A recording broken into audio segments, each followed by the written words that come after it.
आज हम लोग देखेंगे कि क्यों रूट टू इर्रेशनल नंबर है और हम लोग इसको आज अलग तरीके से देखेंगे, ज्योमेट्रिकली देखेंगे। तो आपको पता है एक राइट एंगल आइसोसेलेस ट्रायंगल में जिसमें दोनों साइड लेंथ अगर 1 1 है यहाँ पे, तो ये जो हाइपोटेन्यूज का लेंथ होगा वो रूट टू हो जाता है। मान लीजिए रूट टू एक रैशनल नंबर है तो हम इसको लिख सकते हैं p बाई क्यू के फॉर्म में। अब अगर मैं सारे साइड्स को q से मल्टीप्लाई कर दूं तो मुझे एक नया ट्रायंगल मिल जाएगा ऐसा, जिसमें बेस का लेंथ हो जाएगा q, परपेंडिकुलर का लेंथ हो जाएगा q और हाइपोटेन्यूज का लेंथ हो जाएगा p। अब ध्यान से देखिए q, q और p ये भी एक आइसोसेलेस ट्रायंगल होगा, राइट एंगल ट्रायंगल, और इसके सारे लेंथ इंटीजर हैं। यानी हमें एक ऐसा राइट एंगल आइसोसेलेस ट्रायंगल मिला जिसमें सारे लेंथ इंटीजर हैं। अब सिंस एक ऐसा ट्रायंगल एग्जिस्ट करता है, हम मान लेते हैं, कंसीडर करते हैं सबसे स्मॉलेस्ट पॉसिबल लेंथ का ऐसा ट्रायंगल, जिसको हम लोग लिखेंगे ये, जिसका लेंथ ले लेते हैं ए और इसको मैं ले लेता हूं बी। अब ये हम क्या कर रहे हैं, ये ऐसा आइसोसेलेस ट्रायंगल है, राइट एंगल ट्रायंगल, जो स्मॉलेस्ट पॉसिबल लेंथ का है।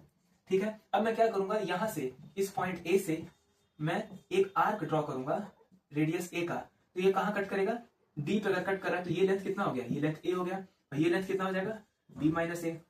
अब मैं यहां से परपेंडिकुलर ड्रॉ करूंगा, ठीक है, तो जहां पे मीट करेगा उसको मैं ई कह देता हूं।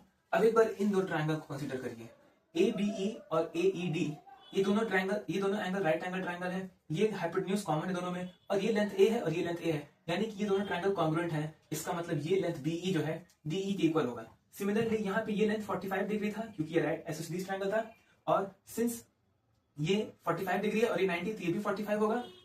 इसका मतलब ये जो लेंथ है 45 आइसोसेलेस ट्रायंगल होगा, यानी ये भी जो है ये वाला लेंथ, ये भी बी माइनस ए हो गया, यानी कि ये बी माइनस ए है, ये भी बी माइनस ए है और ये भी बी माइनस ए है।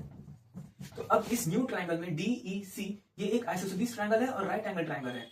तो अब देखते हैं इसका हाइपोटेन्यूज का लेंथ क्या है। इसका हाइपोटेन्यूज का लेंथ हो जाएगा total A minus B minus A, इसका मतलब 2A माइनस सी, और इसके जो बाकी लेंथ क्या है वो है B माइनस ए दोनों।